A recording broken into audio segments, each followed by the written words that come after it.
Kenapa kepala saya ditendang? Kalian memang gak ada sopan santunnya nendang kepala orang. Kenapa kok bisa tidur di teras? Terus dia jawab kayak gini. Si Indah jawabnya kayak gini. Siapa yang mau dicekik sama dia? Ini tengah malam hujan-hujan, gak ada yang mau dicekik. Udah gitu makhluknya marah lagi sama kami bertiga. Gitu. Jadi gara-gara itu tidur di teras. Iya. Hai, assalamualaikum warahmatullahi wabarakatuh. Terima kasih sudah nonton video ini. Ini saya lagi ngempel di lantai, duduk di lantai, nggak di kursi. Kebetulan kalau saya duduk di kursi itu agak gimana ya, suka aja. Mendingan ngempel di sini soalnya panjang ceritanya saya.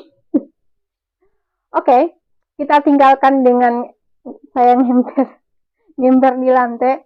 Oke, kali ini saya akan membawakan kisah dari temen saya. Kita sebut aja namanya si Indah.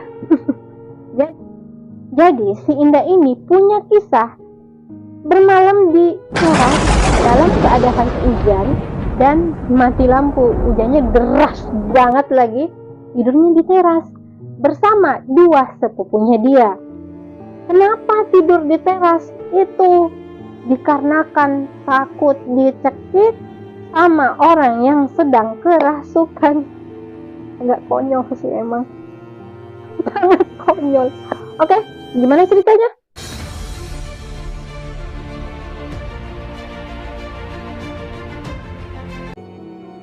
Jadi kali ini saya sebut aja namanya Indah ya. Temen saya ini yang dua sepupunya itu Tantri dan Lilis. Dan satu lagi sepupunya dia yaitu namanya Susi. Nah si Susi ini nggak tinggal di kosan itu. Jadi Tantri sama si Lilis ini tinggal di kosan itu. Nah pada saat itu saya sempet denger nih dia ngomong, si Indah ini ngomong kalau dia nggak bisa tidur semalaman, ngantuk. Kebetulan kita pada saat itu masuk pagi, ngantuk semalaman gara-gara ada yang kerasukan. Sampai-sampai mereka tidur di teras, ngomong gitu ya kan, sekilas gitu doang nih, nggak tahu ceritanya saya. Pada hari Rabu minggu upload video ini, jadi hari Rabu itu saya teleponan sama si teman saya ini, sama si Indah ini.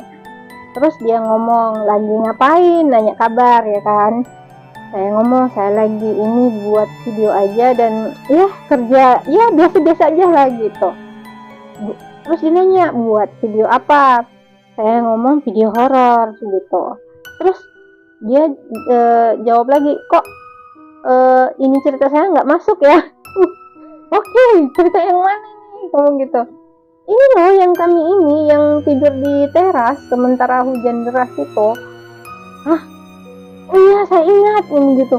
Iya saya ingat cerita itu. Gimana ceritanya? Jadi ceritanya si Susi ini sama si Indah itu lagi shift pagi. Makanya si Susi ceritanya ingin jalan-jalan nih ke kosannya Indah, silaturahmi ceritanya kan, keluarga ya, saudara gitu. Jadi pada saat itu saya belum tahu nih dia ngomong-ngomong saudara nih, saudara yang mana. Dia kan terlalu banyak saudara gitu yang tinggal di situ. Terus saya nanya, saudara kamu yang mana? Yang ini yang kerasukan. Saya punya saudara, dia itu kerjanya di toko pakaian. Oh saya ini kan jawab, oh saya kira yang ini yang lagi kuliah. Enggak, dia tuh lagi kerja di toko. Jadi ceritanya nih si Susi ini kan mau nginep nih ceritanya di kosannya si Indah. Kebetulan lagi masuk ini kan pagi gitu. Jadi malam tuh bisa ini ngumpul bersama keluarga lah ceritanya gitu. Jadi si Indah ngomong, kita nggak usah ini ya, nggak usah beli makanan di luar ya, kita masak aja. Oh si Indah, oh iya tapi kamu yang masak. Susi ngomong kayak gitu. Iya, nanti saya yang masak, saya kan juga sebenarnya koki di rumah makan. Si Indah ngomong gitu. Si Indah itu beli tahu sama kangkung. Ceritanya nih kangkung mau dicah dan tahu ini mau digoreng gitu, goreng kering dan dibuatin sambal. Jadi makanan ini udah dimasak lah sama si Indah. Setelah masak, mereka udah makan nih, makan.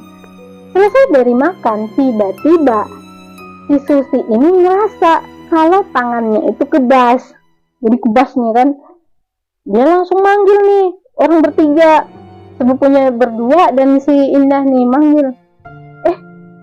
Tiba-tiba tangan saya kebas, cepet-cepet pijit gitu. Si Susi nyuruh pijit kan. Kenapa? Enggak, ini dia udah mau masuk, dia pegang tangan saya. Saling lihat-lihatannya lah si Indah sama yang kedua sepupunya ini. Kenapa ya? Mereka sebenarnya belum tahu nih si Susi ini kenapa gitu. Dan ternyata si Susi ini mau kerasukan yang hantu yang ada di kosannya si Indah. Indah nggak tahu tuh sama, pokoknya disuruh mijet aja. Dikira ini mau setruk atau apa gitu, pokoknya disuruh mijet gitu. Gak lama dari situ Susi tiba-tiba ketawanya tuh ngeri banget, kayak pokoknya ngeri, menakutkan banget gitu.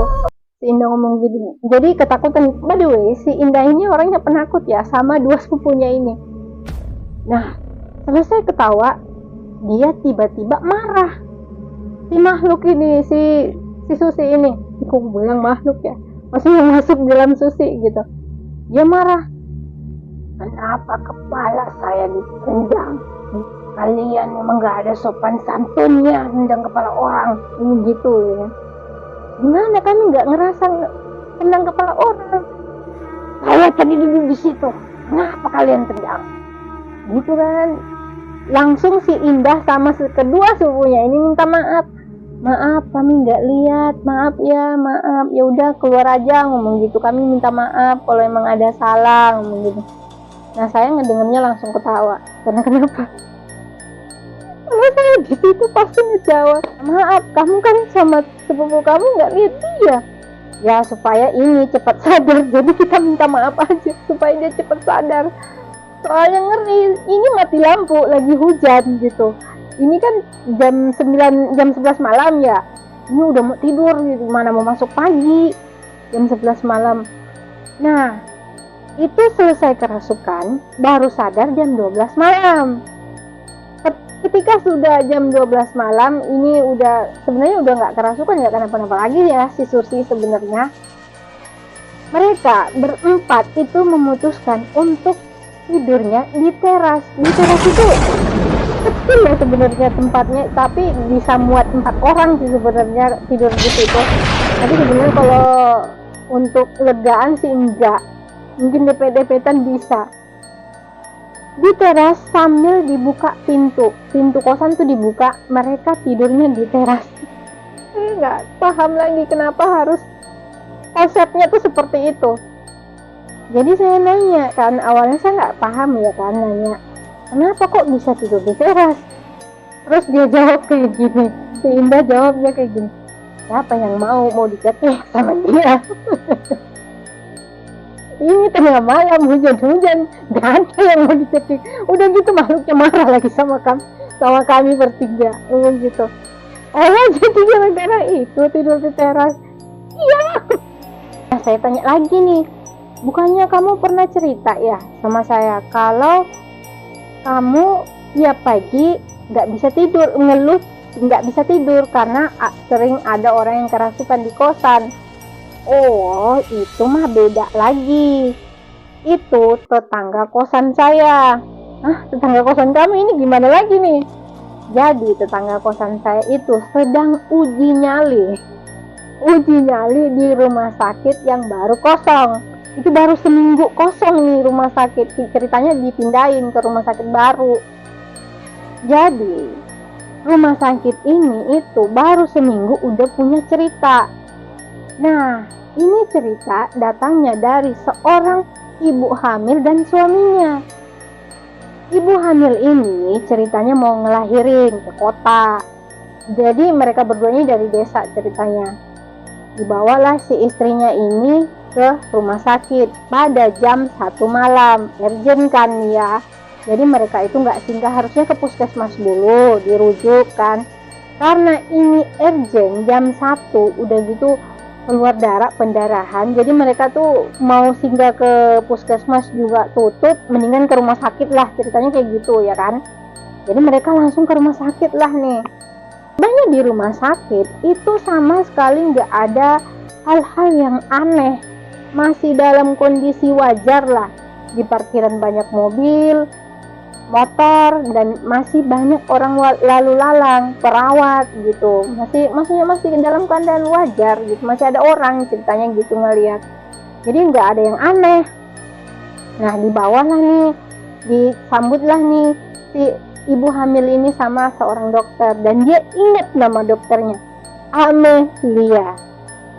Si suaminya nih yang ingat nama dokternya, Amelia. Jadi dirawatlah istrinya nih, dibantu ngelahirin kan sama si dokter Amelia ini ceritanya. Setelah paginya dia mau sarapan, si suaminya ini mau sarapan, keluarlah dia keluar rumah sakit, mau ke warung, mau beli makanan ceritanya gitu. Di rumah sakit kan hanya ada makanan untuk pasien kan, nggak ada disediain untuk yang ngejaga, jadi dia harus beli makanan sendiri ke luar. Nah, karena di sini belum ada keluarga, ceritanya kan baru mereka berdua nih, dalam urgent jam 1 malam nih ke rumah sakit, jadi hanya mereka berdua di sana. Ketika masuk dalam warung, si ibu-ibu ini ngeliat nih bapak-bapak ini dalam keadaan lusuh ya kan, karena nggak tidur semalaman ngejaga istri dan anaknya. Jadi si ibu ini nanya tukang makanan ini kan, tukang makanan, penjual makanan ini ya kan, dia nanya, "Pak, dari mana?" Saya ini dari ini nganter istri saya yang lagi lahiran." "Oh, lagi lahiran di mana, Pak?" Nanya. "Oh, itu di situ loh, di rumah sakit." Hah? Ibu itu heran ya kan, mendengar penjelasannya tuh bapak. "Rumah sakit? Pak, itu rumah sakit itu udah kosong seminggu ini." Karena mereka ini dari desa, jadi nggak tahu info itu. Jadi karena mereka berdua ini dari desa, jadi mereka nggak tahu kalau rumah sakit itu udah kosong seminggu lalu. Dengar penjelasannya si ibu, si bapak ini heran. Pak Herman, saya sebenarnya namanya kok belum saya ini kasih nama ya, ini si bapak doang sebenarnya, nama si Bapak Herman ya kan. Nah, si Bapak Herman ini agak kaget dan keheranan gitu. Nah, kok bisa? Itu ada loh yang ngerawat ini istri saya sama anak saya gitu. "Pak, coba cek kembali deh, itu istri sama anaknya, coba ke dalam lagi," ngomong gitu si ibunya ya kan. Dia buru-buru lari ke dalam, lihat istrinya masih dalam kondisi berbaring ya kan istrinya, dan suster baru-baru ngebawa anaknya masuk. Terus dia tanya, "Siapa yang bawa ini bayinya?" "Itu suster barusan ngebawa kemari." "Ya udah, cepet kita pulang dari sini, lepas infusnya." Bener-bener ada infus, lepas infusnya kita pulang. "Kenapa, Mas? Ini saya belum ini loh, maksudnya belum kondusif gitu, masih keadaan ini kan lemah." "Enggak, cepet kita pulang gitu, cepet pulang, nanti di mobil saya ceritain." Setelah keluar dari rumah sakit itu, dibawalah si istri ini ke rumah sakit yang baru. Disitulah dia cerita kalau rumah sakit yang mereka singgahi tadi itu udah kosong selama seminggu. Terus istrinya, "Nah, saya masih ngeliat loh dokter yang ngerawat saya namanya Amelia." "Iya, saya juga ingat tuh dokter." Suaminya ngomong kayak gitu. "Ya, saya ingat Amelia." Meskipun saya dalam kondisi, istrinya ngomong lagi ya kan, meskipun saya dalam kondisi rasa kesakitan, tapi saya masih ingat name tag-nya tuh dokter gitu. Istrinya ngomong kayak gitu. "Iya, saya juga, saya langsung lihat nama tuh dokter Amelia gitu." Nah, dari cerita inilah si tetangganya ini uji nyali di rumah sakit itu. Setelah uji nyali di rumah sakit itu, tiba-tiba pulang dia kerasukan, dan itu nggak hanya sehari itu doang, sampai 7 hari dia kerasukan. Terus saya nanya lagi nih sama si teman saya, si Indah. Lah terus cara ngobatinya kayak gimana? Nggak tahu. Dia langsung dibawa ke kampungnya dia pulang. Karena kenapa? Itu sama sekali nggak bisa berhenti dia kerasukan. Pokoknya tiap malam. Oke, sekian dulu cerita dari teman saya. Nah, sebenarnya ada lagi nih cerita dia, tapi itu mengenai anaknya dia yang indigo. Nah, kalau cerita yang ini saya buat video yang lain, itu masuknya ke ranah keluarganya dia juga, tapi keluarga inti, yaitu anaknya dia. Gimana ceritanya? Nanti ya video selanjutnya. Oh ya, jangan lupa subscribe, like, and comment. Dadah, assalamualaikum warahmatullahi